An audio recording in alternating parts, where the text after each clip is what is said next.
Buenos días a todos.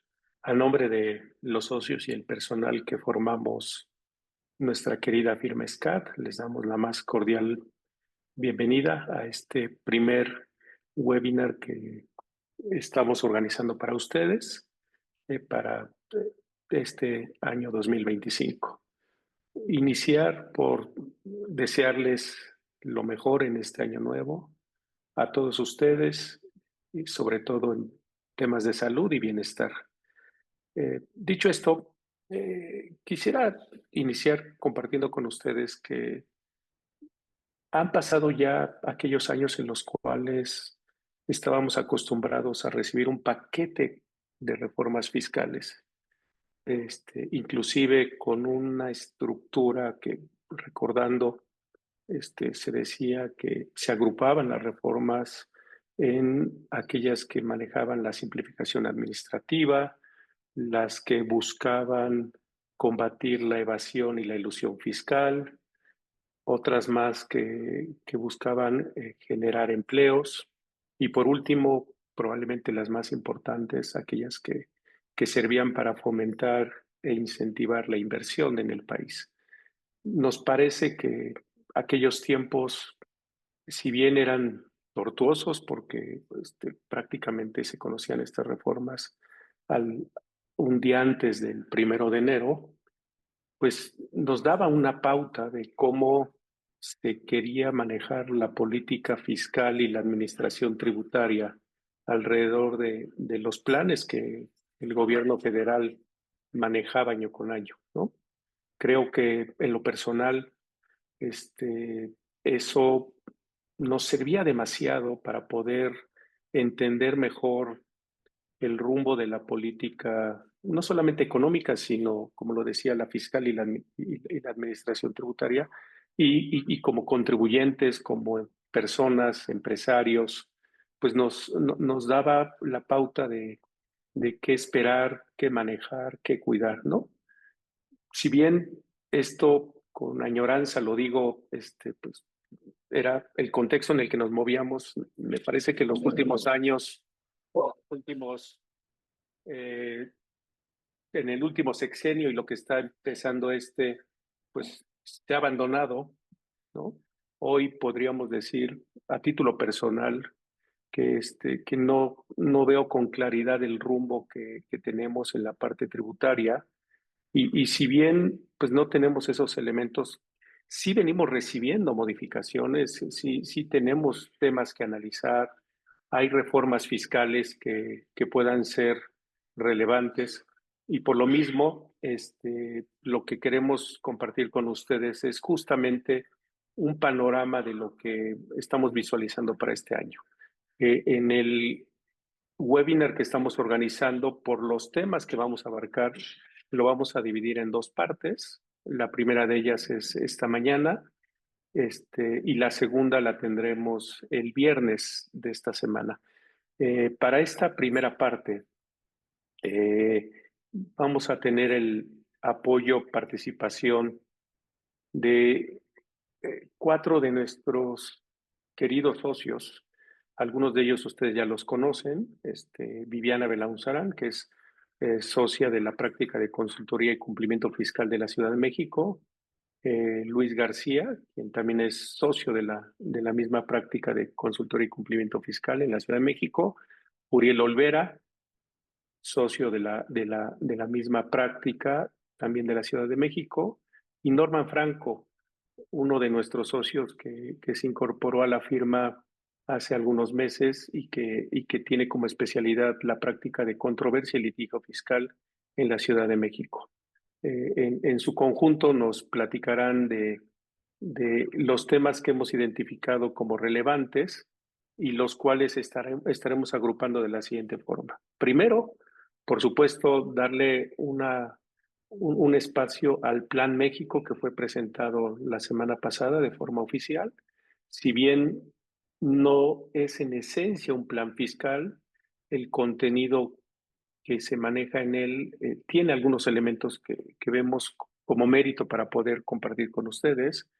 Después platicaremos de lo que es el pronunciamiento que ya hizo el SAT como plan maestro para la actuación que tendrá en este 2025 y por supuesto los cuidados, recomendaciones que sentimos tenemos obligación de compartir con ustedes por las circunstancias mismas que estamos viviendo en la actualidad. Tercero, una reforma muy, muy relevante que se dio en el contexto constitucional y que tiene un efecto fiscal, y me refiero a esta regla de la prisión preventiva oficiosa en materia fiscal, en la cual Norman nos platicará de ello. Pasaremos después a platicar de los cambios que sentimos son relevantes en la parte fiscal, como se le conoce tradicionalmente la miscelánea fiscal, que si bien nuevamente no hay un paquete de reformas fiscales, sí hay algunos cambios, hay decretos, hay pronunciamientos alrededor de lo que tendremos en el 2025. Y por último, el día de hoy platicaremos también de la resolución miscelánea para el 2025 que ya fue publicada, los cambios más relevantes. Esto también lo comento con énfasis porque en el pasado se acostumbraba que la reforma fiscal se publicaba el 1 de enero y la resolución miscelánea por ahí de febrero, marzo. Hoy ya la tenemos publicada y como conjunto de disposiciones, pues ya nos dan la pauta de procedimientos, de criterios y de algunos otros elementos que juegan alrededor del tema fiscal, ¿no? Con esto, sin más preámbulo, le pediría de favor a nuestra socia Viviana que nos platique y que nos comparta lo que ella piensa del Plan México y del Plan Maestro del SAT. Adelante, Viviana. Gracias, Jaime. Muy buenos días a todos. Es un gusto que nos acompañen el día de hoy. Y ya entrando en materia, ¿no? Iniciando con este Plan México que fue dado a conocer por la presidenta Claudia Sheinbaum el pasado 13 de enero, quisiéramos darle también un enfoque fiscal, ¿no? A estos 11 puntos, estas 11 metas que se está fijando el gobierno para cumplir durante este sexenio, ¿no? Estas metas que se piensa se cumplirán hasta el 2030, ¿no? Evidentemente, lo que ha llamado la atención es decir que se está buscando posicionar en México entre las 10, en las top 10, ¿no? Las 10 principales economías del mundo, ¿no? Entonces, esto es un plan muy ambicioso y para ello va todo encadenado, ¿no? Todo lo que se está buscando, se está buscando fomentar la inversión extranjera, se está buscando que incremente el empleo, se está buscando reforzar la producción nacional, ¿no? Tan es así que se están buscando apoyar a ciertos sectores para el incremento de la producción nacional, pero también el gobierno se está comprometiendo a que el 50% de las compras y de sus insumos venga también de fabricación o de origen mexicano, ¿no? Se está proponiendo incluso, oye, vacunas se harán en México, se buscará la reducción, ¿no? De los tiempos en los cuales las empresas, los inversionistas logran concretar una inversión en el país de 2.6 años a un año, que muchas veces esto frena también la inversión, ¿no? Entonces, se está buscando todo esto, tener profesionistas, ¿no? Que se puedan dedicar a todo ello. Se busca también inclusive darle financiamiento a las pymes. Se ha buscado y se ha visto la gran cantidad de pymes que tenemos en territorio nacional, que tenemos en México y que han sido el sustento, el apoyo y el crecimiento también fuerte del país, ¿no? Entonces, se busca también apoyar a este sector, ¿no? Y para todo esto, evidentemente, estamos hablando de incremento al empleo, incremento a la inversión, pues necesitamos que el gobierno tenga acciones inmediatas, ¿no? Acciones inmediatas que yo les diría, lo que ha ocurrido ahorita de diciembre 2024, enero 2025, es algo que ya habíamos visto en el sexenio anterior, ¿no? Donde publicaron, por ejemplo, el tema del decreto, el famoso decreto del nearshoring, que decíamos, este decreto de la relocalización de las empresas, que es importante aprovechar esta coyuntura. Se hizo este decreto, inclusive para en enero, en este año lo que se ha hecho es extender la vigencia porque ya vencía, ¿no? Entonces, con esto, que más adelante Luis García nos va a apoyar un poquito platicando de estos decretos que traen desde el tema de inversiones inmediatas y demás. Sin embargo, me anticipo un poquito, pero en mi opinión se han quedado cortos para lo que se requiere y sobre todo para este Plan México tan agresivo, tan importante que se está estableciendo en este sexenio, ¿no? También los polos de desarrollo, ¿no? Del bienestar. Es otro esquema que se ha buscado desde el sexenio anterior y está buscando darle continuidad, que sigan estos procesos, que se aumenten estos corredores, estos polos de desarrollo industrial, donde se les da también temas de beneficios fiscales, exenciones de deducciones inmediatas, exenciones en ISR, en IVA, ¿no? Entonces, todo ello es lo que se está buscando. También en tema fiscal, evidentemente, esta creación del IMEX 4.0 está siendo necesario que se emitan y que se establezcan diversas disposiciones, regulaciones y adecuaciones para fomentar lo que ya está solicitando el gobierno, ¿no? El incremento en la inversión, ¿cómo vas a fomentar también el empleo, ¿no? Entonces, se han quedado un poco cortas y como les indicaba, ¿no? Lo que ha ocurrido al día de hoy y los incentivos, ¿no? Desde el punto de vista fiscal y operativo que se han publicado, pues está el famoso decreto el del nearshoring que ya les había comentado, el decreto de la relocalización, ¿no? Que se queda un poco corto, trae temas de deducciones inmediatas, no son deducciones al 100%, y se extendió la vigencia para todo el siguiente sexenio, ¿no? Entonces, creo que ahí deberíamos de buscar también el tema del fomento al empleo y esquemas más agresivos para lograr esta inversión, ¿no? También de la mano está, como les decía, los famosos PODEBIs, ¿no? Los pueblos de desarrollo del bienestar. Se busca que haya más secciones, más zonas donde se pueda fomentar, donde el gobierno está buscando apoyar igualmente, ¿no? Con temas de deducciones inmediatas, incentivos, exenciones en los primeros años de operación. Pero para todo ello, como hemos visto en estos sexenios, hay una serie de requisitos para poder cumplir, para poder estar en los supuestos y difícilmente se puede llegar a concretar esto, ¿no? Por lo que es muy importante también el compromiso que tiene el gobierno de este año, ¿no? Este sexenio, donde van a reducir tiempos, donde van a ser más accesibles para poder acogerse a todo este tipo de cuestiones, ¿no? El IMEX 4.0, ¿no? Donde este nuevo programa que, permítanme hacer el comercial, ¿no? El próximo viernes, que es la parte 2 de nuestro webinar, vamos a platicar más temas de comercio exterior, ¿no? Y vamos a enfocarnos en esto, ¿no? Este tema de que se está buscando esta consolidación, ¿no? La problemática que han tenido las empresas en esta certificación IVA-IEPS con este tema del programa de manufactura de exportación, se está buscando esa consolidación, ¿no? Y por último también, evidentemente ya les indicaba, ¿no? Fortalecer a las pymes, darles financiamiento y todo ese tema que se tiene ya en el gobierno, cadenas productivas, el factoraje inverso o el factoraje invertido, donde las pymes que soportan o actúan como proveedores de grandes empresas, ¿no? De las empresas anclas, ¿no? Como dice ahí en su lámina, ¿no? Las que venden más de 500 millones de dólares anuales. Para estas empresas pymes, ese financiamiento, ¿no? Este factoraje invertido y que cada vez más tengan este apoyo y acceso a un financiamiento para su crecimiento, ¿no? Entonces, estos son los incentivos, pero ¿qué pasa para todo ello?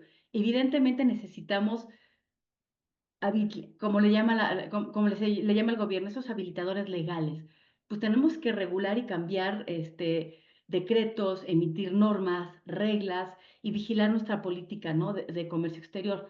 Para todo ello, yo les diría que este ángulo fiscal que nosotros le estamos viendo a esta serie de tareas, objetivos que se está fijando el gobierno, pues evidentemente los incentivos fiscales van a ser importantes. Ya hablamos de los que hasta ahorita existen, ¿no?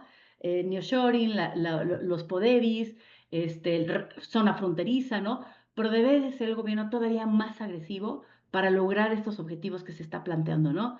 También ajustar nuestra política, ¿no? Nuestra política fiscal internacional. Tenemos nuestro nuevo gobierno, ¿no? Donald Trump.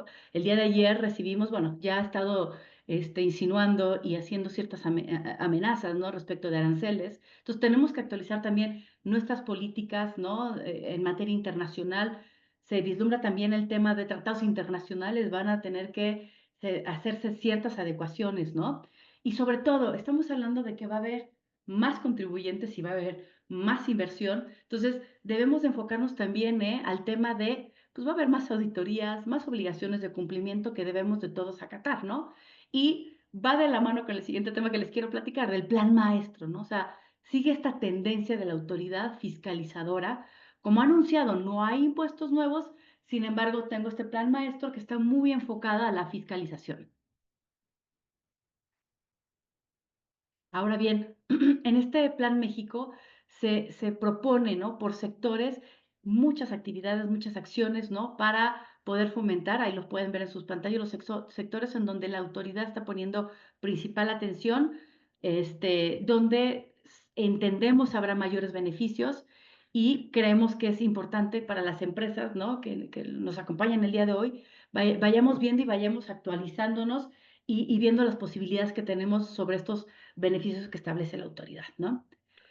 Villana, si me lo permites, antes de pasar al plan maestro, tal vez comentar que como, digamos, visión de lo que contiene el plan maestro, si lo traducimos a la parte fiscal, nos parece y deseamos que en el corto plazo sí se genere una modificación en la política fiscal, porque voy a poner dos ejemplos. Si lo que se busca es que se incremente la producción mexicana y eso que se utiliza como término hecho en México, pues Ujú. no es otra cosa más que fomentar que las empresas y los empresarios mexicanos verdaderamente inviertan y puedan generar productos de calidad que puedan ser aceptados no solamente en México, sino también en otros países. Entonces, si no les damos herramientas para que faciliten la inversión, si no les reducimos la tasa corporativa del impuesto sobre la renta, si no los hacemos competitivos internacionalmente hablando, va a ser muy difícil. ¿Por qué? Porque en el momento que llegue a configurarse el precio de los productos para el mercado nacional o para el extranjero, pues simplemente no habrá márgenes que lo puedan soportar. Entonces, se me viene a la mente algunas políticas que tuvo un país como China hace como 15, 20 años, en donde prácticamente para fomentar la reinversión les condonó el impuesto sobre la renta corporativo a los inversionistas por 10 años con la condición de que se reinvirtieran las utilidades, que generaran más empleo y que siguieran invirtiendo en el país. Entonces, ojalá que comentarios como los que ahora nosotros hacemos, que sean escuchados. Tenemos nuestros canales normales para participar con el gobierno federal, pero creo que si no se apalancan estas iniciativas, al menos en la parte fiscal, con esto como ejemplo, o bien con esa seguridad jurídica que se necesita, y más ahora en el entorno en el cual nos encontramos, en donde internacionalmente hablando, hay una preocupación extrema sobre las modificaciones al Poder Judicial, ¿no? Creo que podemos estar teniendo un riesgo importante de que este plan, México, no cumpla con sus metas, ¿no? Entonces, creo que en eso debemos estar muy atentos y en lo que viene de los meses siguientes y probablemente para el 2026, sí deberíamos esperar algunos cambios fiscales importantes, ¿no? Sí, de acuerdo, Jaime. Por eso indicaba, ¿no? Debe ser el gobierno más agresivo y vigilarse estos aspectos, ¿no? Que bien apuntas. Y ser innovadores, ¿no? Porque nosotros ahorita, el siguiente tema que les quiero platicar, el Plan Maestro 2025. Les diría que es una réplica o algo muy similar a lo que ya se venía mencionando y lo que nos indicaba, ¿no? El gobierno anterior, ¿no? Reforzar auditorías, el uso de inteligencia artificial, ¿no? Y temas que ya todos los que estamos aquí presentes lo hemos estado viviendo, ¿no? Este plan maestro se dio a conocer el pasado 8 de enero y básicamente busca atacar tres ángulos, ¿no? Tres aspectos, ¿no?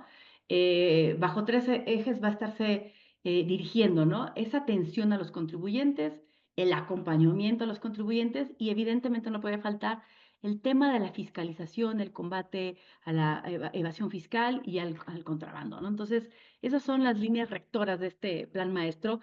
No es algo tan innovador como lo habíamos, como fue el del año pasado, ¿no? Con el gobierno del presidente López Obrador.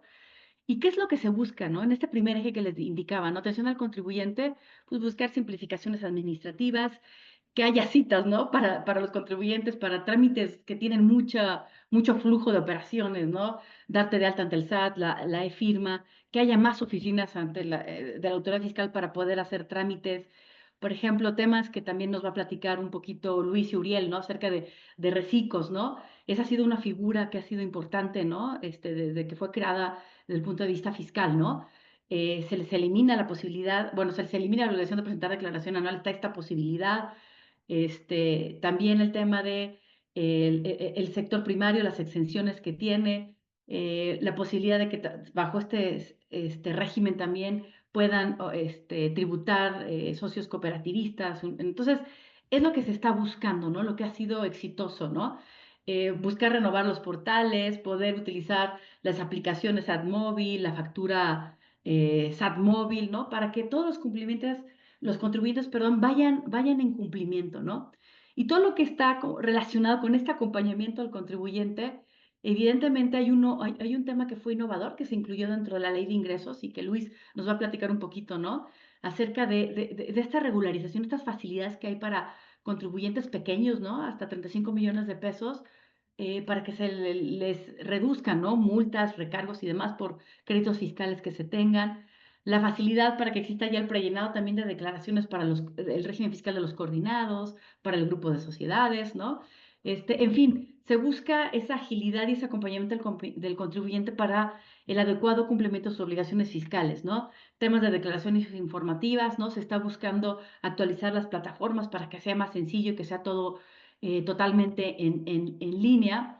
Y el tercer eje, ¿no? Que es el que ha utilizado más el gobierno, ¿no? Este plan México, lo que les indicaba en un inicio, busca totalmente también seguir con este esquema de la fiscalización, buscar la recolección de impuestos por parte de la autoridad fiscal.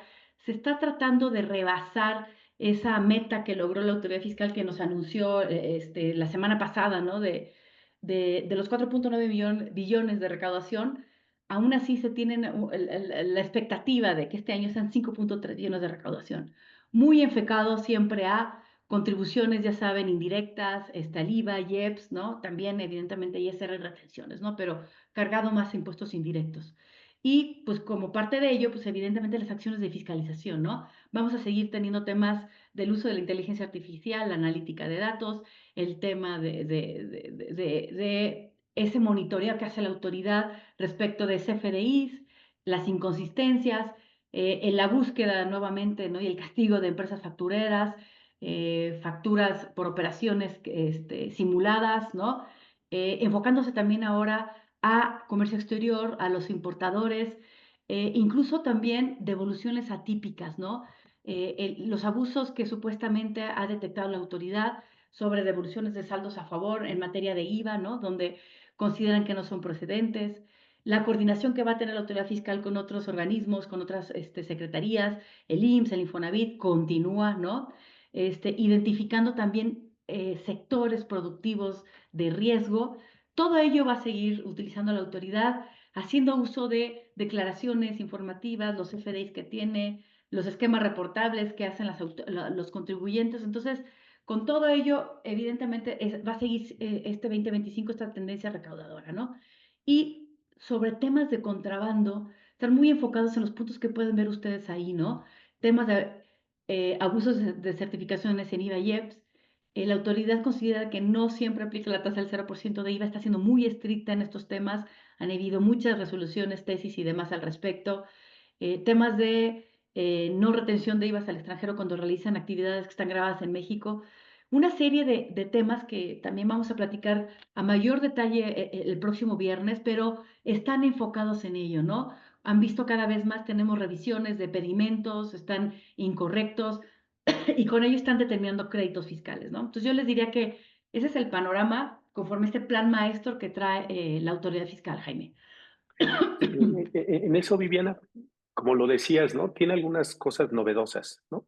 Probablemente una de ellas con un sentido positivo es ese conjunto de acciones para facilitar el cumplimiento fiscal, para orientar mejor a los contribuyentes y probablemente esperar que cuando menos en el tema de complicaciones para la generación de citas, lo que recordarán muchos de nuestros clientes y amigos, que hubo un momento en el que lamentablemente la corrupción llegaba hasta ese nivel, ¿no? Que para obtener una cita para gestionar un trámite ante el SAT se tenía que hacer un pago. Hoy parece que ya estamos bien en ese sentido. Y si esto que se propone se ejecuta, probablemente vamos a tener como que una mejor forma de realizar los trámites ante la autoridad, por un lado, ¿no? Por el otro, no sé, de lo que nos compartes, me llamó la atención un pequeño punto que dice que ahora se van a enfocar en la fiscalización de operaciones agresivas basándose en los esquemas reportables, ¿no? Entonces, tal vez compartirle a nuestro auditorio que, digamos, desde hace 2 o 3 años, si no mal recuerdo, nació esta obligación de los asesores fiscales por un lado y de las empresas por el otro, de informar sobre ciertos esquemas que, en opinión de las autoridades fiscales, basado en lo que dice el Código Fiscal, pueden constituir, digamos, una estrategia fiscal o una disminución de la carga tributaria de las empresas. Entonces, estableció, digamos, sanciones tanto para los asesores como para las empresas, si no informaban o si no informan de este tipo de esquemas, ¿no?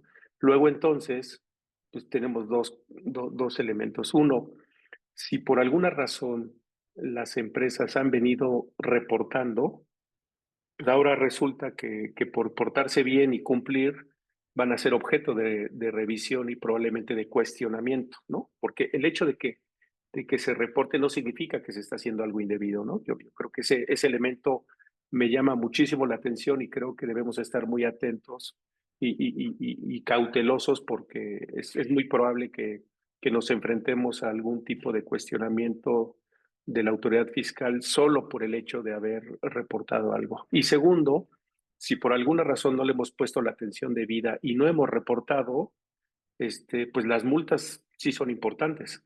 O sea, hablamos de multas de millones de pesos, ¿no? Si no mal recuerdo, creo que para una empresa puede ser una multa de 3 millones, 5 millones de pesos, y para los asesores hasta de 20 millones de pesos. Entonces, deberíamos estar revisando ese cumplimiento porque la motivación de la autoridad fiscal puede ser o pueden hacer desde multar a los contribuyentes por no haber reportado y segundo, cuestionarles sus esquemas fiscales, ¿no? Entonces, lo pongo como algo novedoso y que me parece que seguramente lo compartirás, que puede dar mucho de qué hablar en este año también, ¿no? Sí, Jaime, de acuerdo contigo. Y nada más una breve comentario. Se publicó también ahorita, ¿no? En el Diario Oficial de la Federación, hablando nosotros, los invocamos de Plan México, ¿no? Un decreto, ¿no? Con estrategias que está proponiendo el gobierno para fomentar el tema de la inversión. Evidentemente está enfocado a deducciones inmediatas para ciertos sectores, fomento también al tema de capacitación, ¿no? A la mano de obra, donde también se establecen créditos fiscales. Es muy similar a lo que establece el decreto de nearshoring y decretos de los PODEVIS, pero más general hacia sectores. Digo, les anticipamos un poquito, pero acaba de publicarse en el diario oficial, ¿no? Entonces, creo que es algo que el gobierno tiene que estar tomando en cuenta y fortaleciéndose en estos aspectos, ¿no? Muy bien, pues muchas gracias, Viviana. Si les parece bien, pasamos al segundo tema, que es la prisión preventiva oficiosa en materia fiscal, para lo cual, como lo decía al inicio, pues le pediría de favor a nuestro socio Norman Franco que nos platique de ello. Adelante, Norman. Claro que sí, Jaime. Muchas gracias y buen día a todos quienes nos están siguiendo. Un gusto estar aquí. Pues bien, el tema que me corresponde es un asunto que consideramos de suma importancia, ¿no? Y que aunque tiene que ver, se refiere a una materia que no implica una reforma a una ley de carácter fiscal, sí tiene implicaciones directas en aspectos de esta materia, ¿no? Ahorita estaba platicando tanto Viviana como Jaime, de los temas de las ampliaciones de auditorías en materia de contrabando, de la expedición o adquisición de comprobantes fiscales. Y justamente, pues esta reforma tiene mucho que ver con estas facultades de auditoría que está o que pretende desarrollar con base en este año las autoridades fiscales, ¿no? Entonces, El tema es justamente el de la prisión preventiva oficiosa por delitos fiscales y en concreto con respecto a la reforma publicada el 31 de diciembre de 2024 respecto del contrabando y de lo que con motivo de esta misma reforma se denomina como falsos comprobantes fiscales. Ya hablaremos un poquito de este concepto último. Pero bueno, a efecto de platicar un poquito del contexto y de establecer el contexto de esta reforma, pues conviene establecer que la prisión preventiva oficiosa es una medida cautelar establecida en el Código Nacional de Procedimientos Penales. Es decir, no tiene que ver con una pena que imponga un juez a un delincuente en materia penal, sino que se trata de una medida que se aplica al inicio de un procedimiento de carácter penal como, como medida cautelar. Tiene como objeto principalmente asegurar o garantizar la presencia del imputado o del acusado en el juicio, ¿no? O bien para que no se entorpezca el desarrollo de la investigación o para garantizar de la protección de la víctima o de los testigos de una comunidad determinada, ¿no? Básicamente, cuando se presenta alguno de estos o con objeto de alguna de estas características, es que procede o se determina una medida cautelar. La prisión preventiva es justamente una de estas especies del género de medidas cautelares. Eh, la prisión preventiva es una medida de última razón. Es decir, solamente debe de ser aplicada cuando alguna de las otras medidas cautelares sean insuficientes. Entre otras medidas cautelares, pues digo, para platicar un poquito del contexto, pues tenemos a cuando se obliga a un imputado a acudir a firmar en presencia judicial, o bien cuando se le impide salir del país, o bien el uso de un dispositivo electrónico, ¿no? Uno de los llamados brazaletes, que tienen un sistema de geolocalización para lograr alguno de los fines antes comentados, ¿no? También está, por ejemplo, el congelamiento de cuentas bancarias, etcétera. Son una serie de medidas que establece el Código Nacional de Procedimientos Penales como medidas cautelares. Ahora, aquí viene la importancia, ¿no? ¿Qué sucede con la prisión, con el carácter oficioso de la prisión preventiva? Derivado de la naturaleza de ciertos delitos, que por su gravedad, impacto social o de riesgo para el Estado, se ha contemplado a nivel constitucional un listado de delitos respecto de los cuales un juez debe de aplicar esta medida, ¿no?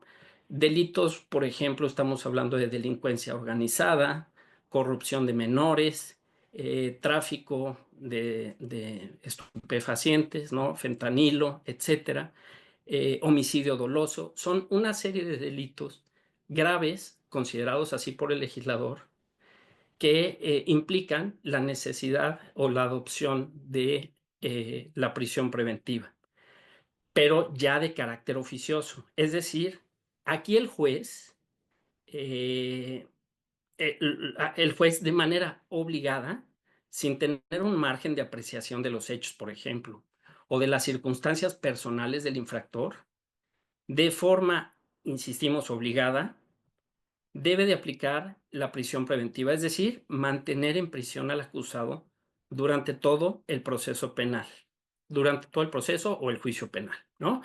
Aquí se aplica lo que se ha llamado por algunos tratadistas como el derecho penal del enemigo, ¿no? Ciertas medidas que por la gravedad de los delitos tratados implican la adopción de ciertas medidas, como es justamente la prisión preventiva, ¿no?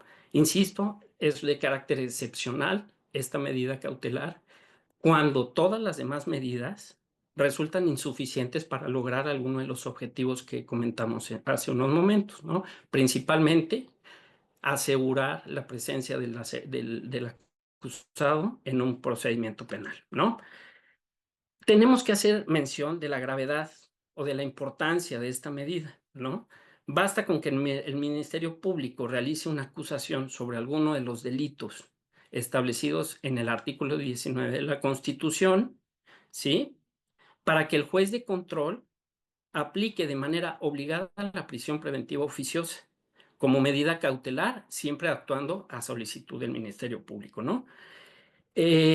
Con motivo de la reforma que venimos comentando, se incluyen ya como delitos que implican la necesidad de adoptar esta medida cautelar, es decir, la prisión preventiva oficiosa, el contrabando y las actividades relacionadas con los falsos comprobantes fiscales. En primer término, pues cabe recordar que el contrabando es un delito que implica que se introduzcan o extraigan del país mercancías omitiendo el pago de contribuciones, cuando se introduzcan o se extraigan sin permiso de la autoridad, o bien se trate de mercancías de importación o exportación prohibida, ¿no? Aquí se presentará en términos generales el delito de contrabando, ¿no?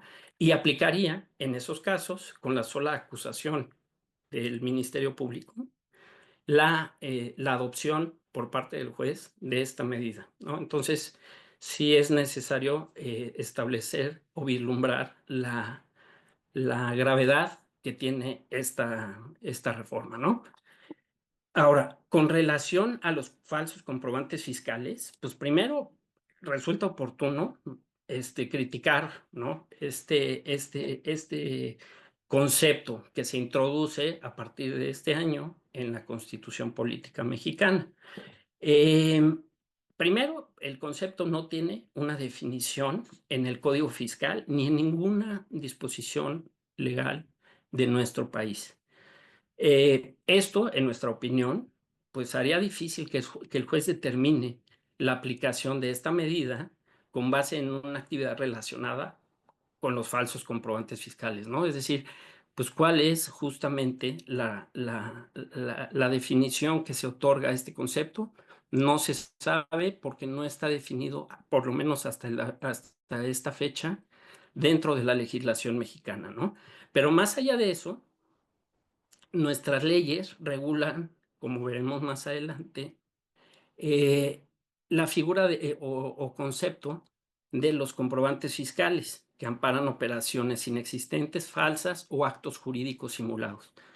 Una factura falsa nos llevaría en ese sentido a una factura que no cumple con los requisitos del artículo 29 o 29A del Código Fiscal de la Federación. Es decir, eso sería una factura falsa, o bien a que simplemente no existe en la realidad.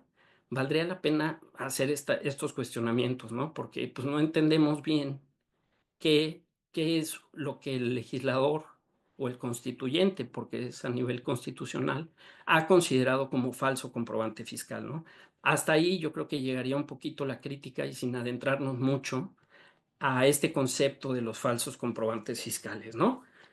Ahora, todo lo anterior, a pesar de la crítica que podríamos hacer respecto de esta medida de cautelar para la aplicación de estos delitos, pues no debemos de dejar de observar que a pesar de la dificultad para aplicar la prisión preventiva oficiosa en estos casos, existen sí disposiciones legales que establece ya nuestro ordenamiento legal y que son ampliamente conocidos, ¿no? Haremos nada más una breve referencia a ellas. Me refiero a la venta y adquisición de comprobantes fiscales que amparen operaciones inexistentes o simuladas, ¿no? Y que pueden generar, sí, consecuencias muy negativas para las empresas. Nos referimos básicamente a dos disposiciones legales, el artículo 69b y el artículo 113 bis, ambos del Código Fiscal de la Federación. El primero de ellos, el 69b, aplicará, como sabemos, cuando las autoridades detecten que hay contribuyentes que emiten comprobantes fiscales sin contar sin contar con personal, infraestructura o capacidad material o activos. Es decir, ese artículo establece un proceso que puede terminar finalmente, después de todo el proceso que establece el artículo 69, que es la publicación en los distintos listados, las denominadas listas negras, para que los comprobantes fiscales a los que un contribuyente les haya dado efectos dejen de tenerlos. Es decir, una declaración de que esos comprobantes fiscales no tuvieron ni tendrán ningún efecto fiscal. Esto puede generar, evidentemente, aspectos de carácter muy negativos para empresas que hayan deducido o acreditado, principalmente en materia de ISR o IVA, los impuestos, ¿no? Que resultaran de ese comprobante fiscal. Aquí me detengo un segundo nada más a mencionar que, porque a veces se hace una idea en el sentido de que las empresas adquieren o llegan a adquirir los comprobantes fiscales de manera, llamémosle, dolosa. No todos los casos son así. En ocasiones, los contribuyentes, aún habiendo recibido el servicio o recibido la enajenación de un determinado producto, reciben un comprobante fiscal con todas los requisitos que implican, y no obstante ello, por alguna razón, el contribuyente que expidió en favor, el proveedor que expide en favor de los contribuyentes, ese CFDI, ingresa en alguno de los listados, ¿no? Hemos visto casos donde empresas que la autoridad considera, por ejemplo, que no tienen el personal necesario para prestar el servicio, se les ingresa en estos listados. Los contribuyentes no se defienden de manera adecuada, no demuestran el tener esos empleados o por qué razón tienen menos empleados. Y entonces el efecto es que los comprobantes fiscales que hayan sido entregados a un contribuyente, insisto, aún de buena fe, dejan de tener efectos fiscales, ¿no? Y más allá de eso, ¿no? El 113 bis del código que comentamos hace unos momentos, pues establece ya el delito, ¿no? El delito de expedición, enajenación, compra o adquisición de comprobantes fiscales que amparan operaciones inexistentes. Es decir, aquí, Procuraduría Fiscal, contando con la información que pudiera derivarse de la aplicación del artículo 69b del Código Fiscal, lleva a cabo ya un acto de querella en perjuicio de las empresas que tengan esos comprobantes fiscales, ¿no? Entonces, sí es necesario llamar la atención sobre los aspectos negativos que pueden generarse por la tenencia de comprobantes fiscales, y por eso, a manera de conclusión, hemos considerado nuestra sugerencia, ¿no? La de contar con mecanismos de vigilancia en las relaciones con proveedores y clientes. Nosotros en SCAT tenemos ya establecidos algunos procesos en favor de nuestros clientes, ¿no? Que implican la vigilancia de todos los proveedores que tengan nuestros clientes para efecto de determinar en un momento dado y casi en tiempo real el ingreso de ellos en alguno de los listados, lo cual nos permite actuar pues con toda oportunidad para resolver la situación que se pudiera presentar, ¿no? Eh, entonces, en ese sentido, pues consideramos importante llevar a cabo estos actos de vigilancia y de control al interior de las empresas. No debemos de perder de vista un aspecto final que sí me gustaría llamar la atención, en el sentido de que las reformas constitucionales, con todos los defectos que pueda tener esta reforma de la prisión preventiva oficiosa, pues ya es una reforma que entró en vigor y que con base en en la reforma constitucional que se publicó el 31 de octubre de 2024, no pueden ser ya impugnados de ninguna manera. Antes ya la ley de amparo establecía la imposibilidad de impugnar disposiciones constitucionales, pero el día de hoy, ya al establecerlo a nivel constitucional, puede llegar a tener efectos inclusive de inaplicación de sentencias emitidas por tribunales internacionales. Entonces, sí es muy importante tener en mente este aspecto, pues para efecto de que las empresas no lleguen a ser, no tengan las contingencias que derivan de esta aplicación de esta reforma constitucional, ¿no? Entonces, me parece que ahí, Jaime, hasta ahí llegaría mi intervención. Claro que sí, no, muchas gracias, Norman. Me parece que lo que nos acabas de compartir es sumamente importante y tal vez, con tu permiso, le pongo un ángulo complementario. Primero, más allá del error en la forma de cómo se redacta, ¿no? Por intención, claramente se está buscando combatir el uso de los famosos EFOS y, por supuesto, castigar a quienes venden comprobantes y quienes adquieren, ¿no? Entonces, creo que esa parte hay que tomarla muy en cuenta. Segundo, que, pues bien lo dijiste, no todos los contribuyentes que reciben bienes y servicios adquieren comprobantes de este tipo con mala fe, sino que verdaderamente el proveedor incumple y por lo mismo pues se puede ver afectado, digamos, el contribuyente que está recibiendo estos bienes y servicios, tomando en cuenta dos cosas. La primera, que eso puede pasar al momento de realizar la transacción, pero también puede ocurrir durante los siguientes 5 años. Es decir, en el momento que yo recibo un servicio y valido que el proveedor no está en estas listas negras, podría estar tranquilo inicialmente. Pero si después, en el transcurso de los años, este proveedor lo listan, pues resulta que por sistema por simplemente aplicación de disposiciones fiscales, me pueden rechazar la deducción y por ello presumir que yo adquirí un comprobante, ¿no? Un comprobante de un EFO. Luego entonces, verme involucrado en un problema de esta naturaleza, de forma indebida, me parece que es sumamente grave y por lo mismo yo creo que tenemos que cuidar dos aspectos con tu permiso, Norman. Primero, de verdad, como lo recomiendas, tener un estricto cumplimiento fiscal, un manual de cumplimiento, inclusive para poder salvaguardar los intereses no solamente de la empresa, sino también de quienes actúan alrededor de la empresa. Y me refiero a quien es el representante legal para fines fiscales, quien actúa como administrador, quienes son miembros del consejo de administración o son los socios accionistas, porque esto llevado a la práctica, y no lo quiero poner con un sentido de alarma ni tampoco muy negativo, pero esto sería como que presumo que eres culpable y mientras te defiendes y demuestras lo contrario,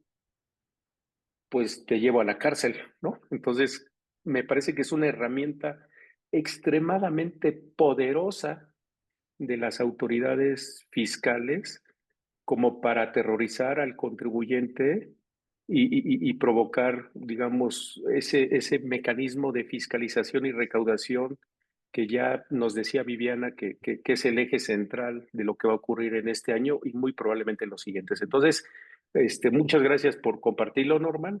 Avanzaremos y seguramente este tema dará todavía mucho de qué hablar hacia adelante, ¿no? Si les parece Así es, bien, Jaime. Muchas ahora gracias. gracias, Norman. Si les parece bien, ahora pasamos a lo que son los cambios fiscales, con Luis García. Luis, si fueras tan amable de compartirnos los puntos de vista, lo agradeceremos mucho. Claro que sí, Jaime, muchas gracias y nuevamente gracias a todos nuestros clientes y amigos por acompañarnos.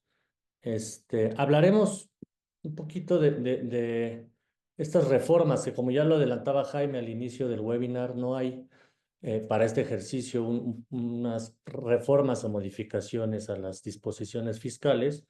Sin embargo, pues queremos resaltar algunos puntos importantes que vemos sobre todo en el día a día, principalmente en este tema de la Ley de Ingresos de la Federación, que es una disposición que, si bien no sufrió modificaciones, incorporó un estímulo nuevo, que es el que también anunciaba Viviana al inicio, que da este beneficio de la disminución, la exención, perdón, de multas, recargos, que más adelante lo comentaremos, ¿no? Entonces, mencionar nada más en la Ley de Ingresos de la Federación para el 2025 que la tasa de recargos para el pago de contribuciones sigue siendo del 0.98% de manera mensual. Esta no sufrió modificaciones respecto del ejercicio anterior. Por otro lado, también la tasa de retención de ISR que tienen que efectuar todas las instituciones financieras sobre el importe del capital invertido de los contribuyentes es del 0.5%. Esta tasa tampoco se modificó, sí tuvo un incremento del 2023 al 2024, pero para el 2025 continúa en la misma tasa, ese 0.5%.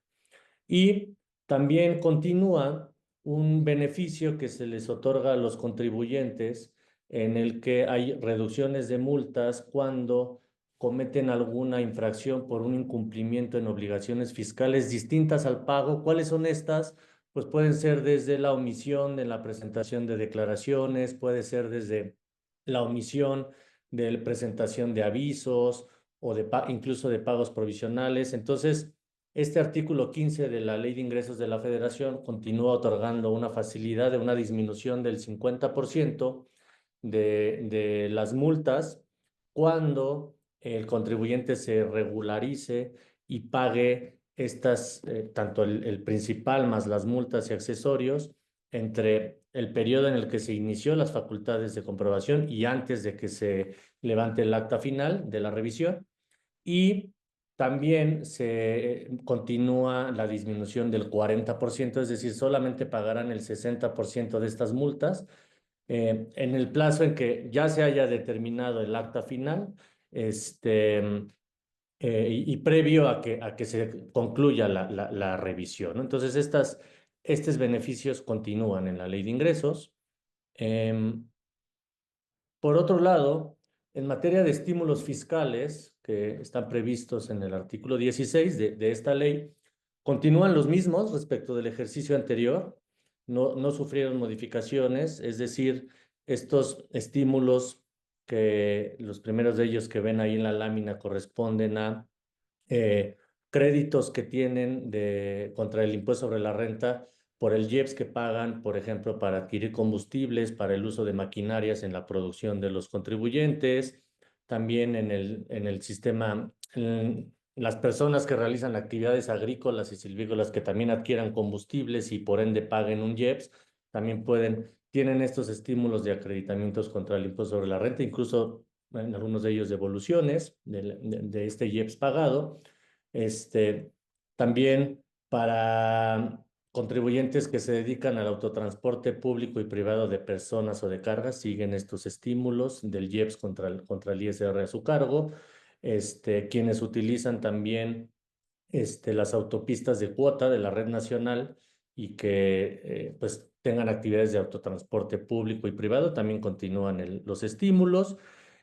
Para aquellos que compren combustibles fósiles y los utilicen en sus procesos productivos, los que tienen títulos o concesiones en tema de minería, ¿no? Y por último, el estímulo para los contribuyentes que se dediquen a la enajenación de libros periódicos, cuyos ingresos representen más del 90% por esta actividad, ¿no? Entonces, es decir, no sufrieron cambios estos estímulos, continúan para este ejercicio 2025, ¿no?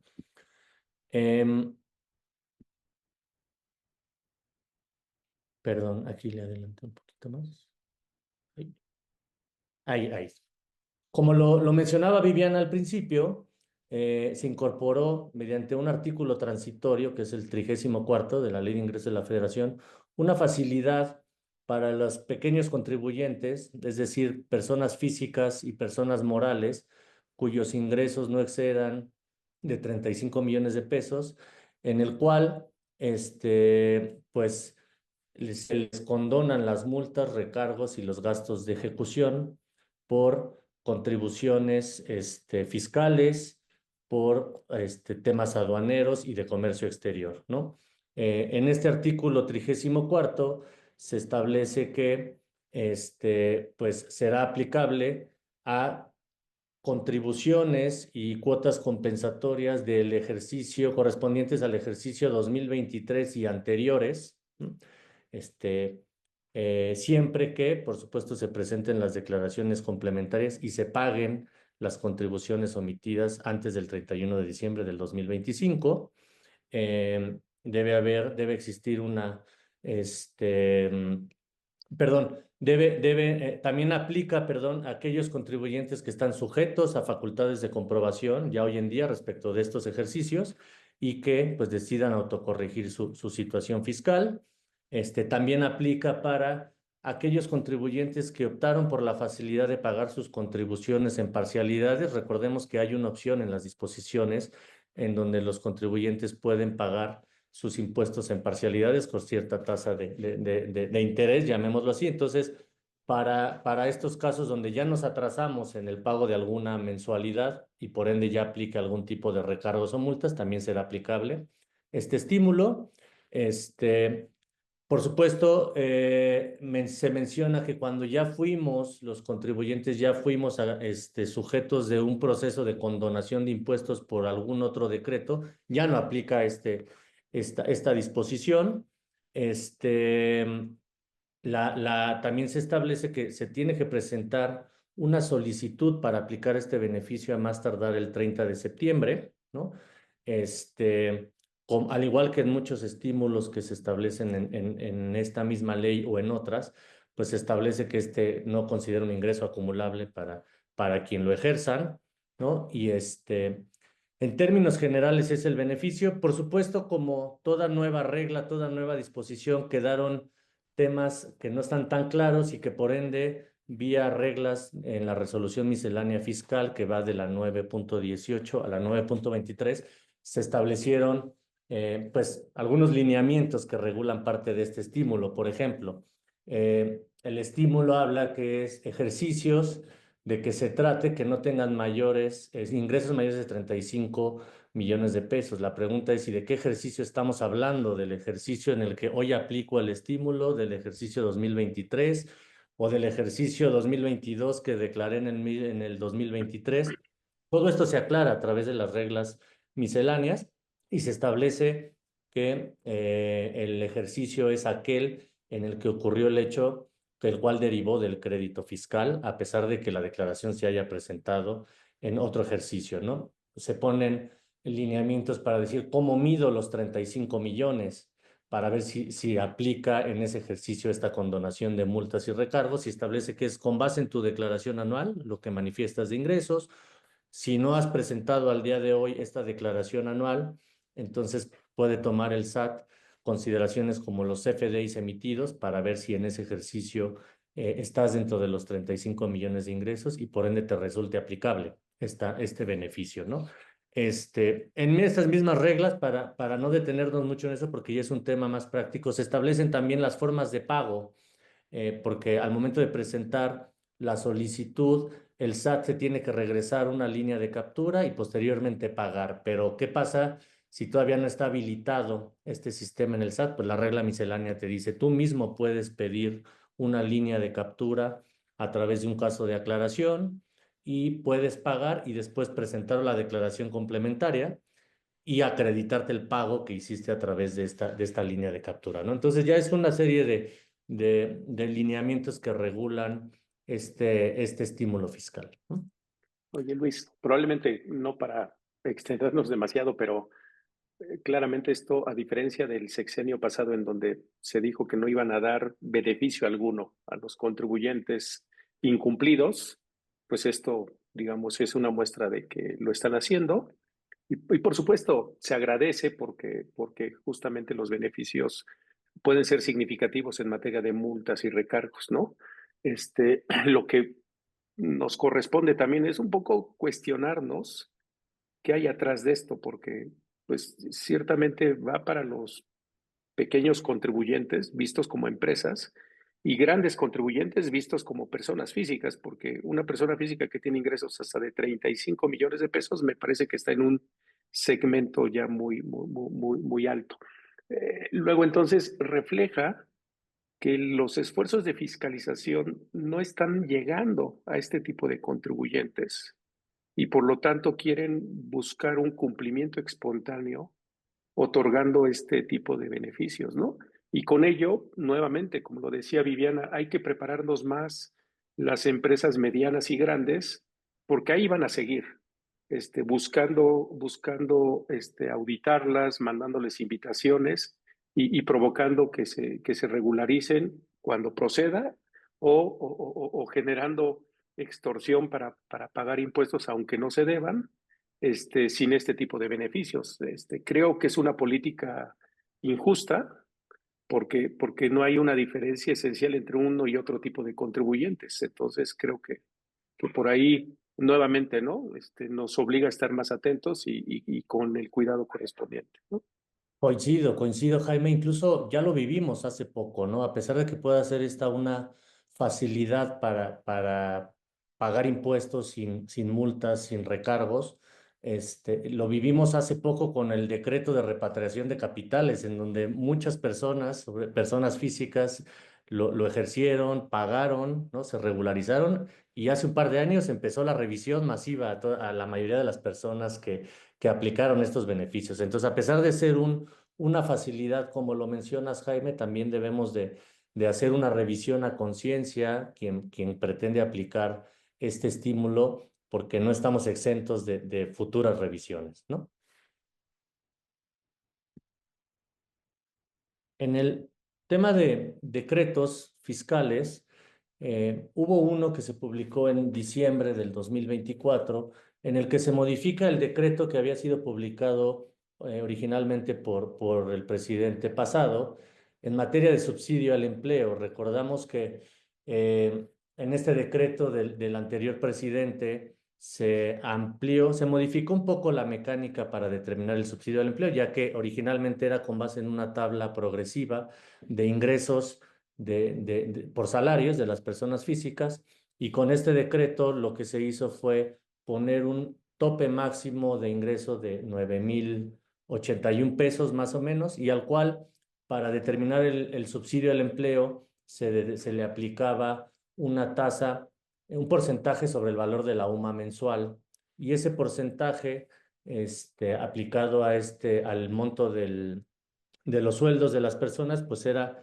el subsidio al empleo que iba a acreditarse contra el impuesto sobre la renta a cargo de los trabajadores, ¿no? Entonces, hoy, en el diciembre del 24, se emite un decreto para simplemente ampliar el rango del sueldo al cual resulta aplicable el subsidio al empleo. Subió de 9,081 pesos a 10,171 pesos, y el porcentaje también de subsidio al empleo subió 2 puntos porcentuales, pasó del 11,8 al 13,8% sobre el valor mensual de la UMA, ¿no? Importante señalar de este decreto que en una disposición transitoria, en la segunda, establece que para el mes de enero, para la determinación del subsidio del mes de enero del 2025, en lugar de aplicar la nueva tasa del 13,8, se debería de aplicar la del 14,39 sobre el valor de la UMA, ¿no? Entonces, dejarlo ahí para que la determinación del subsidio del mes de enero, ¿no? Como ya lo anunciaba también Viviana, mediante un decreto que también se publicó en diciembre del 2024, se amplió la vigencia de los decretos que ya habían sido publicados previamente, como por ejemplo el decreto que otorga estímulos fiscales a la industria exportadora. Como lo decía Viviana, en términos generales, este decreto permitía la deducción inmediata de bienes de activo fijo con porcentajes que iban entre el 56 y el 89% de deducción. Este decreto continúa para el 2025, ¿no?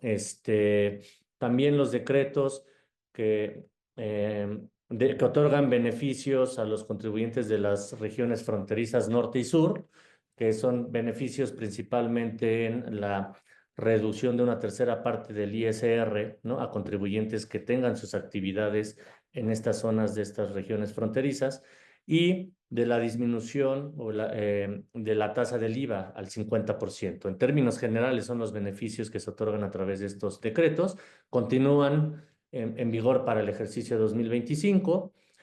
Un decreto también para aquellos que importan y en combustibles y enajenen en México, pues este decreto también continúa vigente para el 2025, al igual que el decreto de las poblaciones de desarrollo del bienestar, ¿no? Que ya también lo comentaba Viviana, pues se amplía su vigencia para este 2025, ¿no?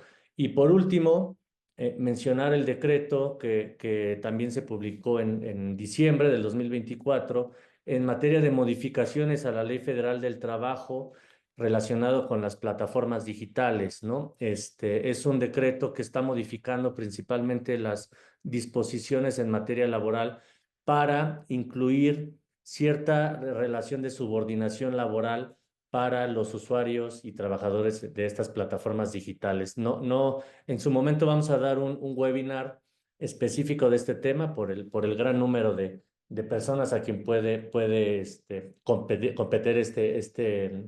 decreto, pero bueno, pues este decreto nada más comentar que entra en vigor hasta 6 meses después, por lo que pues en breve tendremos una plática en específica sobre esto, ¿no? Esto es básicamente materia de cambios a las disposiciones y de decretos, y le cedo la palabra, Jaime, primero, no sé si quieras comentar algo. No, gracias Luis, nada que agregar. Por favor, entonces, en beneficio del tiempo, que nuestro socio Uriel Olvera nos platique sobre las principales modificaciones a la resolución miscelánea. Muchas gracias. Gracias, Jaime. Bueno, como ya se comentaba previamente, andamos en años donde no hay una gran reforma fiscal. Sí hay precisiones a la normatividad. En el caso de la resolución miscelánea fiscal, ya externábamos, se publica el 30 de diciembre de 2024. Empieza su vigencia a partir del 1 de enero. En realidad se mantienen prácticamente todas las reglas que se habían venido ya vigentes en 2024, más las que se vienen publicando en el transcurso del año. Y hay ciertas precisiones en algunas reglas que son relevantes y que comentaremos ahora. Un primer punto a considerar y donde sugerimos hacer un énfasis en particular es revisar el anexo 1A de trámites fiscales. De aquí recordemos que el SAT sí va haciendo precisiones en cómo presentar diferentes trámites, ¿no? Ya sea fusión, autorización para venta de acciones a costo fiscal, otro tipo de avisos. Entonces, sí vigilarlos de manera constante. La última publicación que hay del anexo 1A es del 13 de enero. En el caso de criterios no vinculativos, no hay nada reciente de 2025, aunque sí consideramos que ahí hay criterios relevantes que se publicaron en el transcurso de 2024 respecto a tema de ingresos de personas físicas, entre otros temas, ¿no? Que si ven es como el hilo conductor, ¿no? Que ha tenido esta autoridad de cara a este proceso de autofiscalización que ya mencionábamos hace un momento. Criterios normativos siempre es importante tenerlo presente. Y de la parte de nóminas, recursos humanos, verificar la actualización de vida del anexo 8, que es la que trae las tablas del ISR, que de aquí debiéramos de ver, ¿no? Cómo convive o vigilar cómo convive con el decreto de subsidio al empleo que ya comentábamos previamente. Ahora, un tema que suele ser complejo para las empresas en la operación del día a día es la lista gris. Si ustedes recuerdan, tenemos dos listas. Una lista es la del artículo 69 del Código Fiscal y la otra lista es la del 69B. La del 69 es para lo que se conoce comúnmente como factureras. Pero en la lista gris caen muchos contribuyentes que no necesariamente son contribuyentes incumplidos o que les diría, buena parte puede no serlo, ¿no? Son contribuyentes que en algún momento tuvieron créditos fiscales, pero pues, que ya los pagaron, o que por alguna situación se encuentran no localizados, que tienen sentencias firmes por parte del SAT. Pero hay, digamos, también el otro grupo de clientes que tuvieron una condonación, que tuvieron una reducción en pago de impuestos. Uno de los temas que se ha agregado recientemente son las contribuyentes con cancelación de certificado de sello digital. Y si ustedes vinculan esto con estos programas de verificación de proveedores, generalmente nos arroja un listado del 69 y un listado del 69, y cuando nosotros nos volteamos con el área de compras o las áreas de compliance nos dicen, oye, no transacciones con los del 69, y yo les diría, no necesariamente es correcto eso, ¿no? Pero a nivel reputacional, sí hemos visto una afectación en clientes clientes y contribuyentes de todos tamaños. Entonces, a través de la ficha 324C del Código Fiscal, pues establece el procedimiento, ¿no? Para que bajen al contribuyente de esa lista. Entonces, digo, si alguno de ustedes se encuentra en esa situación, sí vale la pena mucho revisar este trámite. También en materia de código fiscal, aplicamos esto. Listo. ¿Podemos pasar a la de código fiscal, por favor? En materia de código fiscal, también se hacen precisiones a la obligación, al cumplimiento de obligaciones fiscales, la opinión de cumplimiento, y se agregan nuevos supuestos. Uno de los temas que dice la autoridad es, oye, tengo que revisar los 4 años anteriores para que la opinión sea positiva, y los temas que voy a revisar es el cumplimiento adecuado de pagos provisionales, de retenciones de sueldos y salarios asimilados, retenciones en general, pagos definitivos de ISR, IVA y de IEPS según corresponda, así como la DIOT. Si pasamos a la siguiente, por favor. En temas de cancelación de certificados de comprobantes fiscales sin aceptación del receptor, nos especifican a través de la regla 27135 que no aplica en el tema de hidrocarburos, que en esos casos en específico sí se tiene que hacer la solicitud a través del portal del SAT, y la excepción para la cancelación sin aceptación del proveedor son los emitidos a público en general y los residentes en el extranjero. Plazos de cancelación, si recuerdan, este fue un tema que hizo mucho ruido en ejercicios anteriores, ya lo alinean con lo que ha concluido la Suprema Corte y los tribunales. ¿Podemos regresar a la presentación, por favor? Sí. Creo que está... sí. Bueno, como les comentaba en el tema de cancelación de CFDI, se alinea con base en lo que han concluido los tribunales. Denos un momento. La siguiente, por favor. La siguiente. La siguiente. La siguiente, por favor. Entonces, ahora, también no olvidemos que no olvidemos que una obligación relevante en este ejercicio es la emisión de comprobantes de retenciones y pagos, que eso se debe realizar durante el mes de enero, ¿no? Es una obligación importante que forma parte de los requisitos de deducción. Entonces, también para que lo consideren ahí como parte de sus procesos de cumplimiento de cara al cierre del ejercicio. También, si pasamos a la siguiente, la regla que se actualiza es la correspondiente a la corrección de CFDIs de nóminas, que de aquí sí es importante hacerles mucho énfasis que esto corresponde a un proceso de corrección, o sea, no es un proceso que te permita generar nuevos CFDIs de nóminas. Entonces, como lo visualiza la autoridad, tú emitiste CFDIs de nóminas que necesitas corregir, entonces te doy hasta febrero para hacer. Y esto de cara a los plazos que existen para la presentación de la declaración anual. Si pasa, también el otro tema que tenemos. Uriel, una Sí. disculpa, pero parece que algo se está moviendo en el sistema. No sé si Sí. nos quieres platicar ya de los últimos cambios aún sin diapositivas, porque no sé, algo Sí, está claro. ocurriendo, ¿no?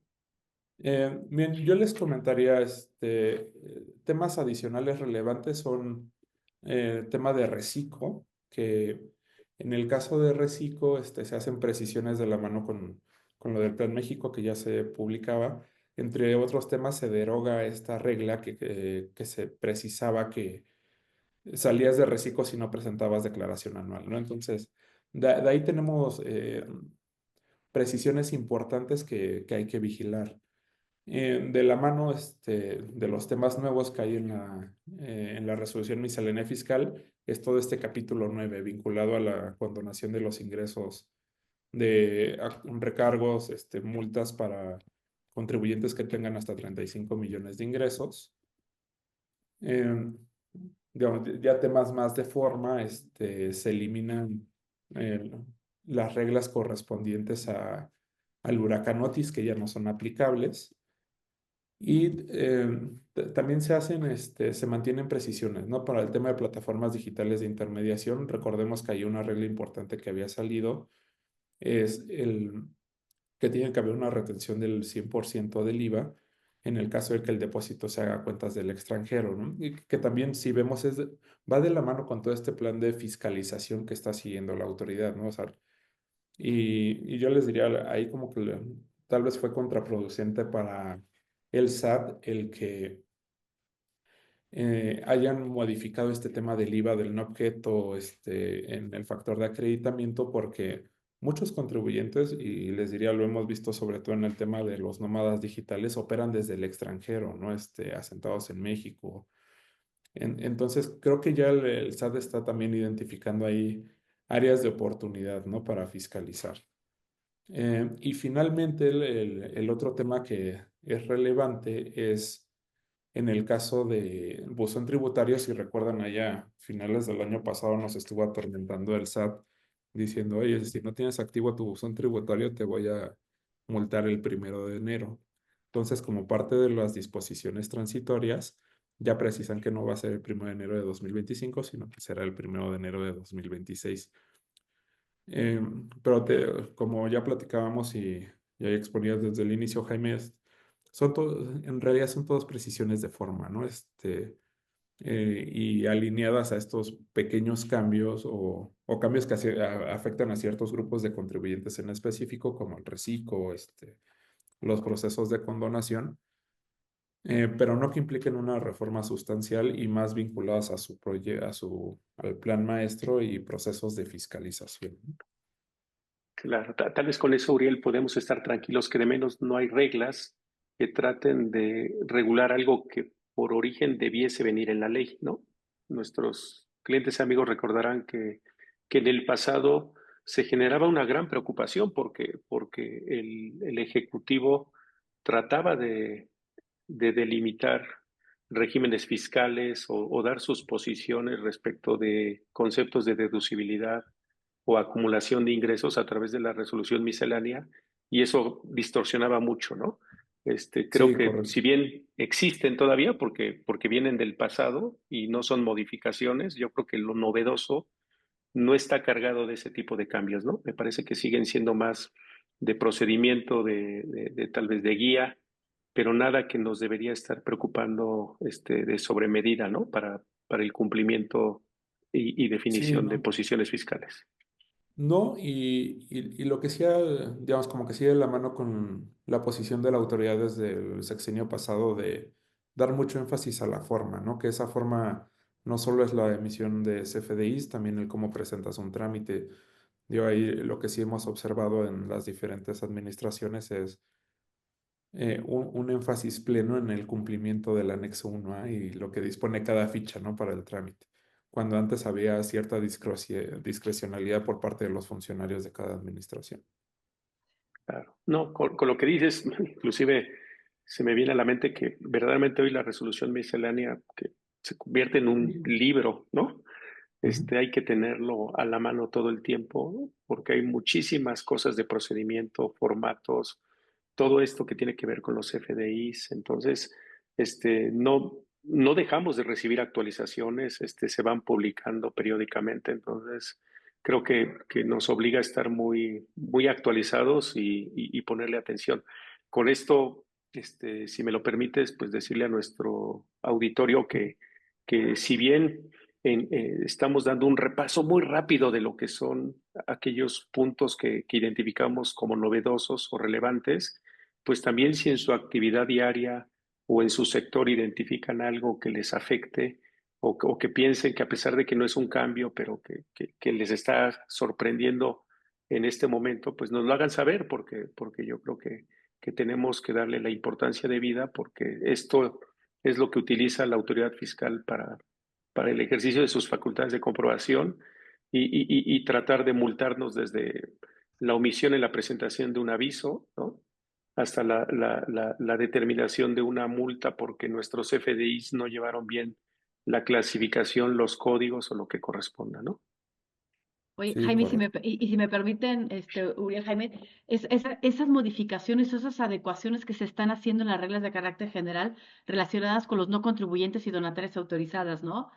Que si bien pareciera que son reacomodos de las reglas, van en el sentido también las adecuaciones a indicar todos estos temas de fiscalización que se quiere hacer este sector, temas relacionados con la permanencia y conservar esta autorización para recibir donativos, están muy enfocados a ellos, ¿no? Entonces, se les aclara a las donatarias, ¿no? Por ejemplo, que en esas declaraciones informativas de transparencia que tienen, si hay inconsistencias o si no se está facturando o no se están realizando las operaciones por las cuales fueron autorizadas para recibir donativos, pues son causales para suspender o revocarles estas autorizaciones, ¿no? O también lo mismo que le ocurre a cualquier contribuyente, ¿no? Que debe de haber esa consistencia entre CFDIs, lo que declaras como donatario en tu declaración anual, ¿no? De febrero, del 15 de febrero, o lo que presentas en tu declaración de transparencia y demás informativas, tanto que tú presentas o inclusive terceros, ¿no? Entonces, por donativos, ¿no? Entonces, están también muy enfocados ahora a este sector, ¿no?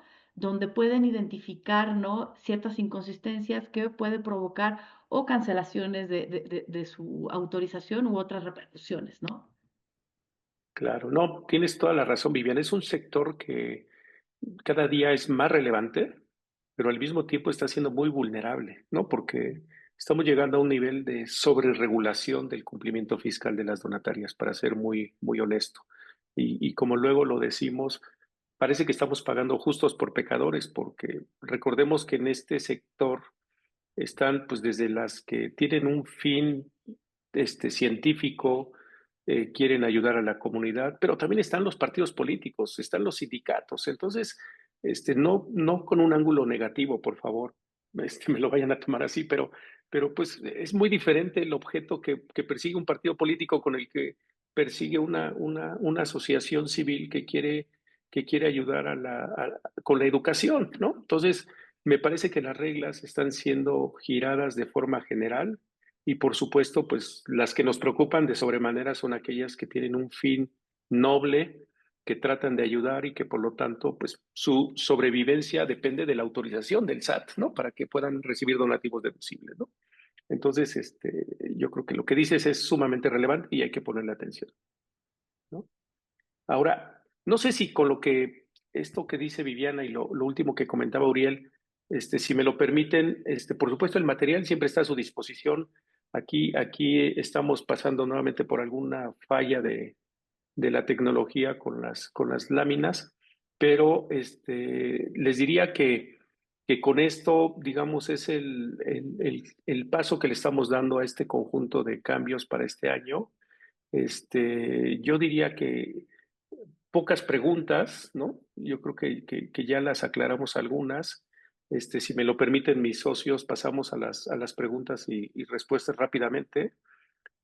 Claramente la primera dice que sí, que no existen los comprobantes falsos y con el permiso de quien nos hace la pregunta, yo diría que sí existen y con el respeto que tiene nuestro antiguo Santo Domingo, que era donde íbamos a imprimir las facturas, pues una factura de Santo Domingo sí es falsa y por lo tanto creo que tiene el mérito de tener esta discusión como ya lo hizo Norman y por supuesto el cuidado porque de fondo va a los comprobantes del 69B, ¿no? Y todo esto que ya también Uriel nos compartió. Entonces, creo que por ahí vamos.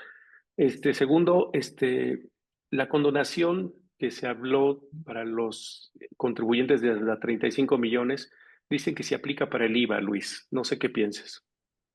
Sí, es una condonación que va a las multas, recargos y gastos de ejecución, no como tal al impuesto, ¿no? Sí, sí, el IVA puede ser un impuesto a cargo del contribuyente, pero esta condonación va en materia de los accesorios, las multas, recargos, ¿no? No así sobre el impuesto. Muchas gracias, Luis. Oscar Morales nos hace una pregunta muy, muy específica sobre el IMEX y un registro ante la ventanilla única de comercio. Yo le diría a Oscar que nos permita que el viernes que tenemos la segunda parte hablaremos de todo lo de comercio exterior. Ahí participará nuestro socio Rodrigo García y muy probablemente Juvencio Santa María, que guardáramos la pregunta y si por supuesto para ese momento no queda aclarada, con todo gusto la atendemos porque ya la dejamos capturada aquí en la pantalla, ¿no? Por último, pregunta Guadalupe Cárdenas que si estamos en la lista gris, en la opinión de cumplimiento, ¿aparecen los adeudos en caso de que procedan? No sé qué pienses, Uriel. Sí, yo les diría que son dos situaciones distintas. O sea, podemos tener un crédito fiscal a nivel de la opinión de cumplimiento y no necesariamente estar en la lista gris. La lista gris es un publicado en específico que hace la autoridad fiscal de la mano con la lista del 69B. Entonces, no depende el uno del otro. Yo les diría, vale la pena que todos como contribuyentes revisemos el artículo, el listado del artículo 69 porque pueden haber muchos supuestos, ¿no? Como ya les comentaba, con donación, etcétera, ¿no? O sea, yo les diría, por ejemplo, si ustedes ven el 69, la mayoría de las instituciones financieras están ahí por diversas situaciones, pero consideremos que son situaciones distintas. Ujú. Muy bien, muchas gracias, Uriel. Y por supuesto, como lo decíamos a lo largo de la exposición, el viernes tendremos la segunda parte. Hay cambios importantes en contribuciones locales de la Ciudad de México. Entiendo que pues, nuestros webinars son a nivel federal, pero particularmente en este año el impuesto ecológico, lo que se incrementa como impuesto sobre nóminas, nos parece que tienen el mérito de ser analizados y resaltar que si bien estamos viviendo una turbulencia con todo lo del Poder Judicial, no debemos dejar pasar por alto que en un estricto sentido, si alguna de estas modificaciones tiene vicios de constitucionalidad, hay elementos de defensa. Ya nos cuestionaremos las probabilidades de éxito, pero de momento creo que hay que conocerlas y tomar en cuenta si vale la pena interponer algún medio de defensa. Todo ello lo vamos a platicar el viernes y por supuesto otros temas relacionados con las retenciones sobre las nóminas y las reglas de comercio exterior que también tienen cambios relevantes. Entonces, con esto, si me lo permiten, pues nos despedimos, les agradecemos muchísimo su participación, paciencia e interés por conocer los cambios. Y sin más, pues les agradezco también a mis socios Viviana, Uriel, Norman y Luis por su exposición y nos vemos el viernes.